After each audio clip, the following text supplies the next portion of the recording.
جہاں تک عشق رسول کی بات ہے، عجیب بات ہے، ریاضی کے مسائل لکھ رہے ہیں عشق رسول میں ڈوب کے، فلکیات کے مسائل لکھ رہے ہیں عشق رسول میں ڈوب کر کے، عزیزان ملت اسلامیہ، فقہ کے مسائل ہیں عشق رسول میں ڈوب کر کے، یہاں تک کہ علم العادات پیش کر رہے ہیں عشق رسول میں ڈوب کر کے۔ اللہ کے رسول نے فرمایا تھا ہر چیز کو دائیں طرف سے شروع کرو، اللہ یحب التیامن، اللہ دائیں طرف کو پسند کرتا ہے۔ تو عالم یہ ہے کہ ریاضی بائیں طرف سے لکھی جاتی ہے، 7 8 6 786۔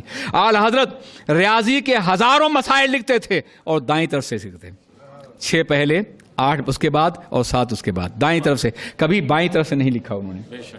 اس قدر احتیاط ہیں لوگ سلام لکھ دیا کرتے سرکار کے نام کے سامنے، سلام۔ آپ اگر اعلی حضرت سے پہلی کتابیں دیکھیں اردو کی یا عربی کی تو کہیں سواد بنا ہوا نظر آئے، کہیں سلام، یعنی حضور کا پورا درود نہیں لکھتے۔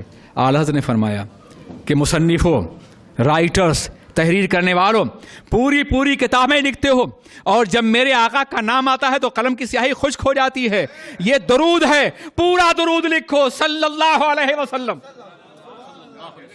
پورا درود لکھو، اس سے تمہارے دل کا بخل ظاہر ہوتا ہے اور نبی سے عدم تعلق کا رشتہ معلوم ہوتا ہے۔ تم میرے نبی پر پورا درود بھیجو، اس لیے کہ نبی کا نام بھی شامل ہے اور اللہ کا نام بھی شامل ہے، تو اسے شارٹ فارم میں سلام لکھ دیتے ہو۔ قسم خدا کی انہوں نے لکھا تھا اور آج پوری دنیا صلی اللہ علیہ وسلم لکھ رہی ہے۔ سبحان اللہ، سبحان پوری دنیا اعلیٰ حضرت کے اثرات آج کی تحریروں پر، یہ مستقل ٹاپک ہے، آج کی تحقیق پر ایک مستقل ٹاپک ہے۔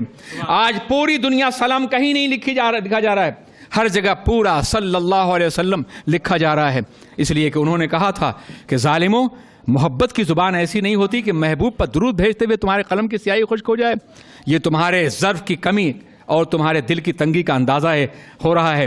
پورا درود لکھو میرے نبی پر، پورا درود بھیجو میرے نبی پر، اس لیے کہ سرکار نے فرمایا ہے من ذکرت عندہ ولم یصلی علی فقد جفانی، جس کے سامنے میرا ذکر کیا جائے مجھ پہ درود نہ پڑھے وہ مجھ پہ ظلم کرتا ہے۔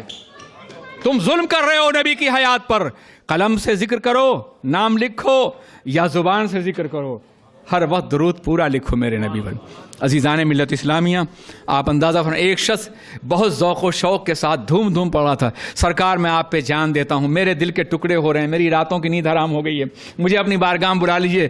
تو اعلیٰ نے فرمایا کہ قریب آیا، کہا میاں جو تم بیان کر رہے ہو اگر واقعی تمہارے دل کی یہی کیفیت ہے تو لاؤ میں تمہارا قدم چوم لوں، تمہارے قدموں کی خاک آنکھوں سے لگا لوں، لیکن اگر یہ دل کی کیفیت نہیں ہے تو جھوٹ بول رہے ہو اور نبی کی بارگاہ ہم بول رہے ہو، اتنا ہی بیان کرو جتنا تمہارے دل کی کیفیت ہوا کرتا ہے، اتنا ہی بیان کرو، جھوٹ اور وہ بھی نبی کی بارگاہ میں۔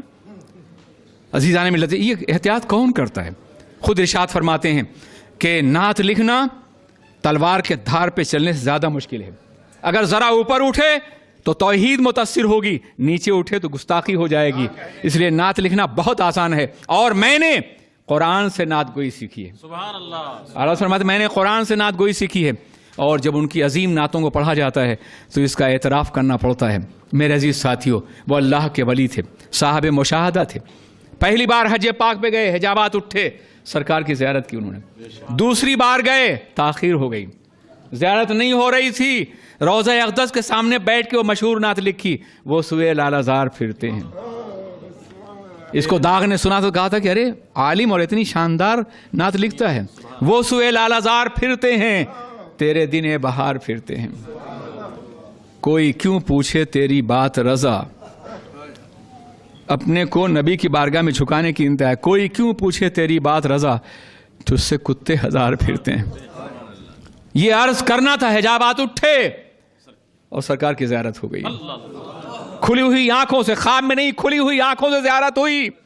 عزیزان ملت اسلامیہ، خدایا این کرم بارے دیگر کن، سبحان اللہ، خدایا این کرم بارے دیگر کن۔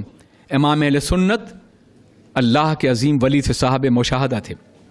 عزیزان ملت اسلامیہ، صاحب مشاہدہ تھے، مگر انہوں نے اپنے مشاہدات اور اپنی کرامتوں کو اپنے تجدیدی کارناموں کے لباس میں چھپا لیا تھا۔ کرامتیں تو بہت سے اولیاء کرام کی مشہور ہیں، مگر فتنوں کا مقابلہ کرنا جس کے لیے امام پیدا ہوئے تھے انہوں نے زندگی بھر اس کا کام کیا، ورنہ وہ کسی سرمد وقت سے کم سرمد نہیں، کسی منصور زمانہ سے چھوٹے منصور نہیں تھے. یہ کوئی منصور ہی کہہ سکتا ہے. سامنے ہے وہ نوبہار، سجدے کو دل ہے بے قرار. سامنے ہے وہ نوبہار، سجدے کو دل ہے بے قرار. روکیے سر کو روکیے، ہاں یہی امتحان ہے. سامنے ہے وہ نوبہار، سجدے کو دل ہے بے قرار. روکیے سر کو روکیے، ہاں یہی امتحان ہے. عزیزان ملت اسلامیہ کہ فرماتے ہیں کہ اگر سر کا سجدہ روا نہیں ہے تو اے دل تو سجدہ کر. تیرے اوپر تو کوئی پابندی نہیں، تو جھک جا نبی کی بارگاہ میں، تو جھک جا سرکار کی بارگاہ میں. اور عزیزان ملت اسلامیہ کتنے گوشے ہیں ان کی زندگی کے، کتنے ناحیے ان کی زندگی کے. وہ دور تھا جب مغلیہ سلطنت کا زوال ہو رہا تھا اور آخری دور تھا ہندوستان میں مسلمانوں کے اقتدار کا. یہ خطرہ تھا کہ مغلیہ سلطنت کے زوال کے ساتھ ساتھ کہیں اسلام کا زوال نہ ہو جائے، کہیں بدعات کی کثرت نہ ہو جائے. ایک زوال پذیر قوم کا حال اسپین جیسا ہوتا ہے. ایک زوال پذیر قوم کا حال ایسا ہوتا ہے جہاں وہ اپنے دین کو، اپنی تہذیب کو بچا نہیں سکتی.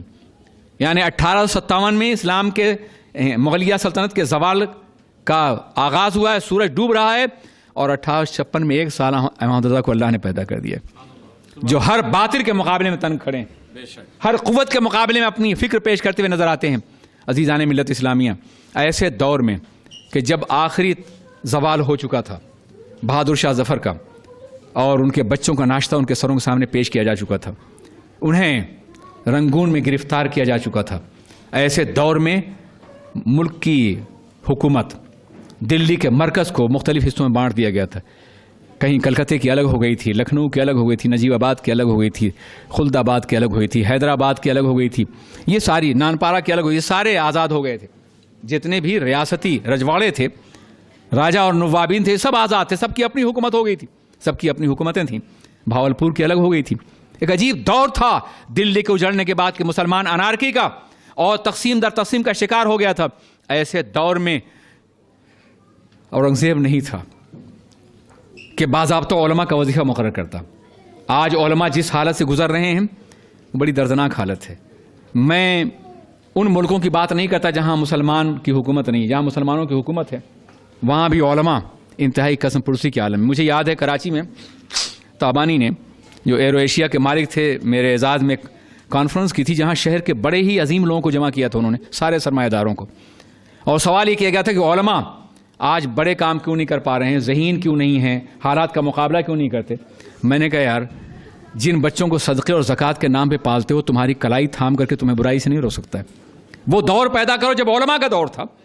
تمہارے بچے 400 تو آدمی موجود ہو، سبھی دولت مند اور ملینر ہو، تم میں کتنے بچے حافظ ہو رہے ہیں؟ تمہارے بیٹوں میں سے کتنے بچے عالم ہو رہے ہیں؟ ہم جن بچوں کو پڑھاتے ہیں، پڑھاتے کم ہیں، پالتے زیادہ ہیں. وہ جو کر رہے ہیں وہی بہت بڑی بات ہے. اورنگزیب کے زوال کے بعد اگر بر صغیر میں اسلام محفوظ ہے تو علماء کی محنتوں کی بنیاد پہ.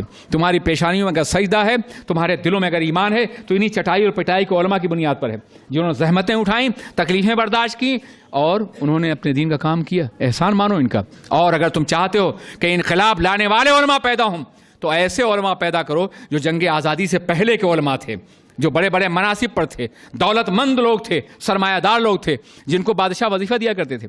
تو وظیفوں کا دور بھی ختم ہو گیا تھا. اب کیا ہو رہا تھا؟ ایک کتاب لکھی تاریخ کی کسی نے، نام نہیں لوں گا بے ادبی نہ ہو جائے، اور اس کو لے کر کے دربار عالیہ رامپور میں وظیفہ جاری کر دیے. وظیفہ جاری ہو گیا. ایک کتاب لکھی فلسفے پر ایک پروفیسر نے، دربار عالیہ نظام آباد میں حاضر ہوا، وظیفہ جاری کر دیا. ایک کتاب لکھی کسی نے تحقیق کی بنیاد پر، حیدرآباد گیا، عثمان علی خان نے وظیفہ جاری کر دیا. ایک یا دو کتاب لکھی کسی نے، یہ سب تحقیق ہے، اور وہ رامپور گیا، وظیفہ جاری کر دیا گیا. زندگی بھر کے وظائف ایک ہی اور دو کتاب پہ. امام نے 1000 کتاب لکھی اور کسی دروازے پہ انہیں نہیں دیکھیں گے آپ، کسی دروازے پر نہیں، بلکہ کتابیں لکھی اور کسی نے کہا کہ حضور سرکار رامپور نے یاد فرمایا ہے، آپ کو اعزاز دینے کے لیے یاد فرمایا ہے. تو اعلیٰ حضرت نے ایک شعر لکھا تھا، سن لیجئے آپ بھی. بجز سرکار سر کار عالم، بجز سرکار سر کار عالم، سروکار بس سرکار ندارم. سوائے سرکار کے جو مقصد تخلیق کائنات ہیں، کسی سرکار سے میرا کوئی سروکار نہیں ہے، میں نہیں جاتا. نواب نانپارہ سعد علی خان نے یاد کیا, مشاعرہ منعقد کیا. اپنے دور کے سب سے بڑے نعت گو شاعر تھے, نہ پہلے کوئی تھا اور نہ آج ہے. امام بوصیری کے بعد جن کے کلام کو عالمی شہرت ملی ہے محمد رضا فاضل بریلوی. امام بوصیری کی ایک نعت مشہور ہوئی ہے اور ان کی ہر نعت آسمان تک پہنچی ہوئی ہے, بارگاہ رسول مقبول ہے. اللہ اکبر, اعلی حضرت کو بلایا گیا تو آپ نے ایک نظم لکھ کر کے بھی نعت کہ وہ کمال حسن حضور ہے کہ گمان نقص جہاں نہیں, یہی پھول خار سے دور ہے, یہی شمع ہے کہ دھواں نہیں. کروں مدح مقتا ہے, کروں مدح اہل دول رضا, حکومتوں کے کروں مدح اہل دول رضا, پڑے اس بلا میں میری بلا. میں حکومت کے سربراہوں کی تعریف کروں, جو لوگ جاتے تھے وہاں نعت بھی لکھتے تھے اور کچھ بادشاہ کے لیے دو چار شعر. کروں مدح اہل دول رضا, پڑے اس بلا میں میری بلا. نانپارہ ریاست کا نام ہے. میں گدا ہوں اپنے کریم کا, میرا دین پارے نہ نہیں. یہ لکھ کر کے بھیج دیا اور بادشاہ نے اسے اپریشیٹ کیا. میں گدا ہوں اپنے کریم کا, میرا دین پارے نہ نہیں. یا رسول اللہ, میں گدا ہوں آپ کے در کا, میرا دین پارے نہ نہیں. السلام علیکم و رحمۃ اللہ وبرکاتہ.